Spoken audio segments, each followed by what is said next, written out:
Second, the worldview determines in advance what counts as evidence, excluding any possibility for there to be existence for the evidence of God. Another issue is that those who claim that they would love to believe in God, consciously or unconsciously, a lot of the time will set up a criteria that makes it impossible for there to be any evidence for the existence of God.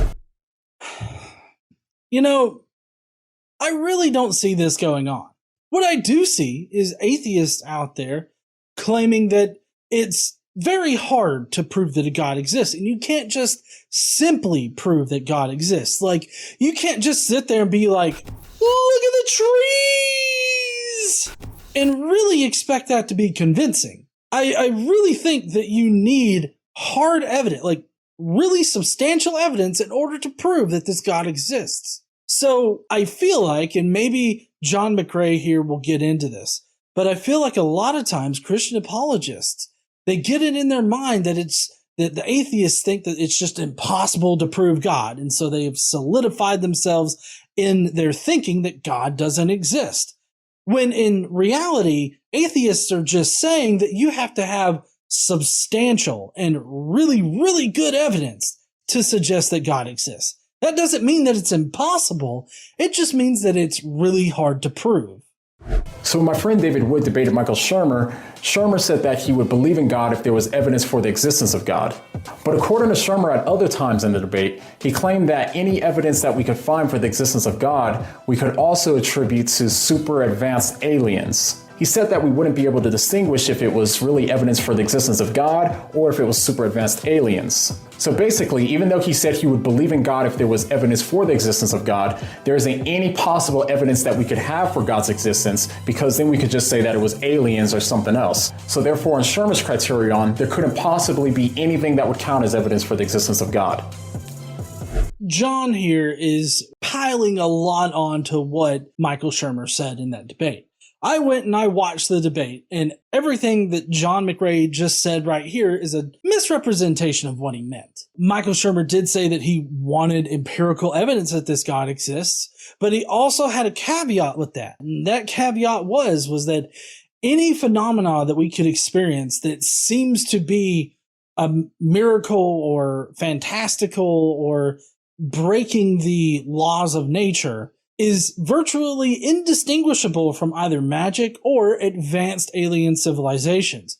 He even gave a really good example of this, being that somebody that was a paraplegic that, couldn't move any of their limbs or anything, and they had a microchip embedded in their brain that allowed them to control a cursor on a screen. If you didn't know that there was a microchip there that allowed him to control the cursor on the screen, you would think that he's exercising telekinesis and he is in fact the next Professor X. But that's not exactly the case, because we know about this technology. We know that he's not actually using telekinesis. All Michael Shermer was trying to communicate with that particular example and his statement was that you need really good evidence to distinguish whatever phenomena you experience or whatever event you experience from either just the natural world or an alien civilization. He merely did this to just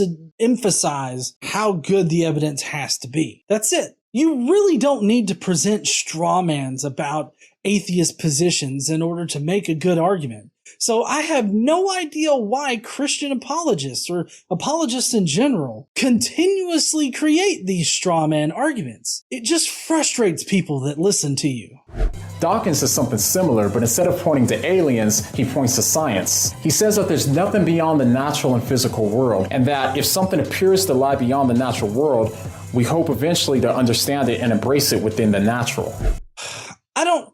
Here's what I don't understand. Why do Christian apologists constantly hearken back to the 2010 group of public atheists? Why is it always about fucking Dawkins and Shermer and Harris and Hitchens and Dennett? Why do they always go back to those people? In any case, if you can sufficiently explain some kind of phenomena within reality, then it becomes natural. So if you have any kind of supernatural event or any kind of event you think is supernatural, and we can eventually explain it naturally, it becomes natural. And that's what Dawkins was saying in that particular section of whatever book he was reading from. That's why generally when I'm talking about proof for God, I say that you have to show a suspension of the natural order of reality. Now that is a really tough criteria to fill there, because you have to come up with something that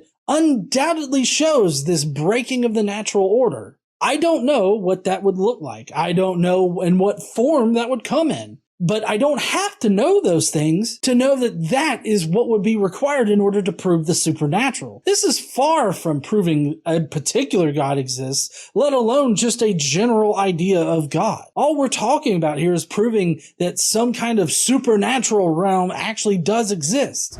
So again, we have a criterion that rules out all evidence for the existence of God before you even give the evidence. The same logic you also find applied to miracles all the time. Now, I'm sure that the skeptic would agree that miracles are only possible if God exists, but because the skeptic will often assume that God doesn't exist in advance, then he'll say that miracles are impossible. I disagree with this point there, John, mainly because we don't say that miracles are impossible, just that miracles are the least likely event to happen. That's essentially what a miracle is. It's the least likely explanation for any kind of event that happens in reality. Now, does that mean that it's impossible for it to happen? No, obviously not. It just means that out of all the competing hypotheses, it is going to be the very last one to be correct if it were to be correct. Literally any other natural explanation would be far more likely than a miracle explanation. That doesn't mean that it's impossible. That just means it's highly unlikely. Another thing that I don't agree with in this section is this idea that God is required for miracles to happen. I would say that the supernatural is required for miracles to happen because miracles are supernatural by their nature, on top of being the least likely explanation for any event. So because miracles are supernatural by nature, we have to prove that the supernatural exists. And how do we do that? Showing a suspension of the natural order of reality, which is, like I said, extremely tough to do. He'll say that pretty much anything that appears to be a miracle can't be a miracle because it's impossible for miracles to happen. So again, we have a criterion that asks us to prove miracles, but then rules out any possible evidence for miracles in advance. You know, I love it how Christian apologists label "it's really hard to prove this" as "it's impossible to prove this." I mean, that's just the weakest argument that you could make about this entire situation here of miracles and proving the supernatural. It's a straw man. This entire video seems to be nothing but straw man arguments against atheists. Countless examples like this could be given, but I gotta ask, does this sound fair to you, or does it sound more like cheating? I mean, I don't know. I feel like it's kind of cheating to straw man your opponent, beat down that straw man and act like you won. I don't know. That kind of seems like cheating to me. If our criterion is set up where literally nothing can count as evidence for the existence of God, then is this criterion really set up for skeptics to find the truth? Ironically, those at this setup are usually the same people who say that religious people can't see the evidence for things like evolution because their worldview gets in the way. And here they are. Well, a lot of times for fundamentalist Christians, they have trouble seeing past their dogmatic views. So that is a fair criticism of a certain group of Christians. I wouldn't say that that's a fair criticism of all Christians as like a generalization.